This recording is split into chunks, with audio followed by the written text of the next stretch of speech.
Hey, Christina Simmons from Say Yes to Holiness here. This is my weekly video about connections between faith and life, and I wanted to go a little bit more in depth.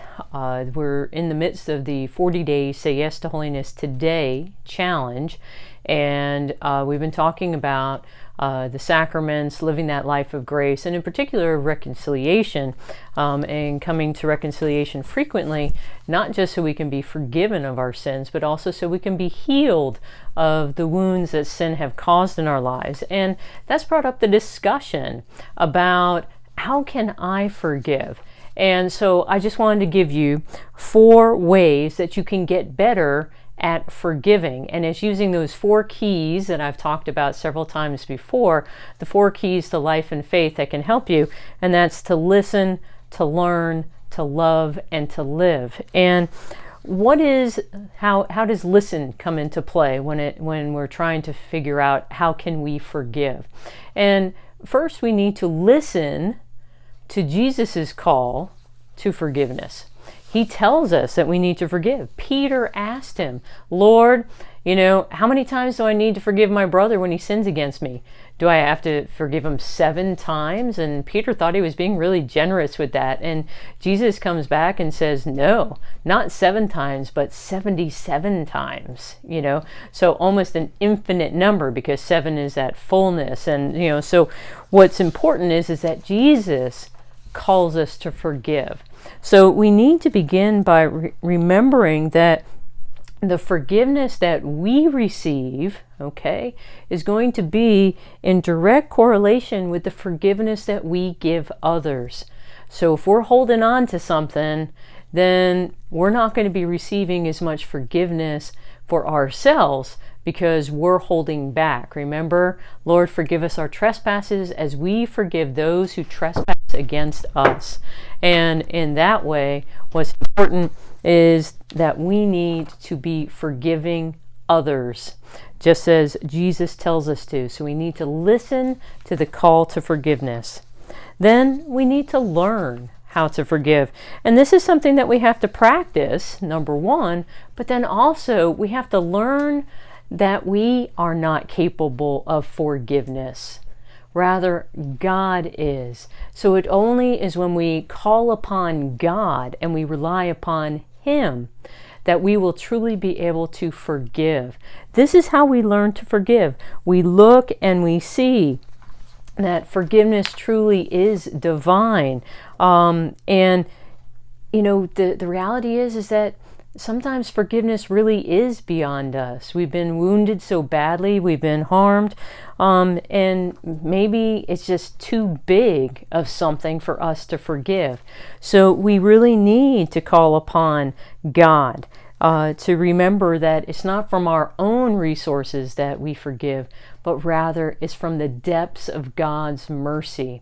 And this is why when we go to reconciliation, this is why we're able to receive so much forgiveness and to be healed ourselves, is because it's from the unfathomable depth of God's mercy that we are receiving forgiveness ourselves. And it's from that place of our receiving that forgiveness, that love, that then we're able to go and to forgive others. And this is where we love, because God can work this power of forgiveness through us for others. I still remember a time when I was really, really deeply wounded by a friend.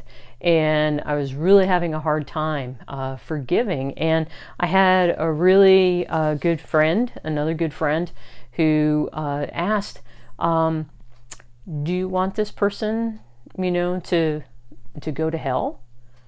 And I was just struck by that. And it correlated with a conversation that I had had with Jesus in prayer, of where I was praying, Lord, help me forgive, but oh my gosh, I'm just so angry, I'm so hurt, I can't imagine.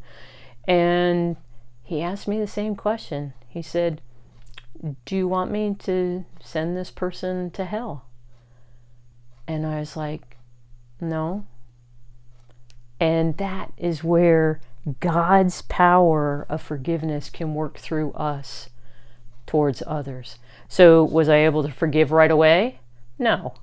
But it was at that point, it was a turning point for me of where I was able to begin to see this person as God sees them, as beloved child.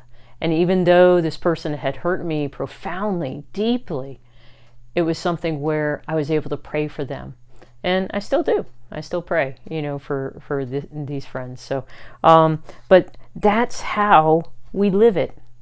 That's how we live forgiveness. We live it because we ask God to forgive others through us. So it's not about us forgiving them, but rather it's about God forgiving them through us. We become His instrument of love and of mercy. So listen to the call to forgive. This is what Jesus asks us to do. Then you go ahead and you learn how to do it. And then we love, and then we live it. So I hope that these 4 ways to be able to practice forgiveness in your life are of help. And never forget that each day that we strive to try and become a little bit more like Jesus, that we try to become closer to God, the more that we will be able to be His images of love and mercy in the world, and to truly allow Him to forgive others through us. Thanks again for your time. God bless. Don't forget to subscribe to the Say Yes to Holiness YouTube channel. And if you haven't joined in already, make sure to join the 40-day Say Yes to Holiness Today challenge. You can get on the email list in order to have it emailed to you each day by texting Say Yes to Holiness to 66866. That's all one word, capital letters, Say Yes to Holiness. Or you can just jump onto Facebook and search for the Say Yes to Holiness Today private Facebook group and just click to join. I hope to see you soon. God bless.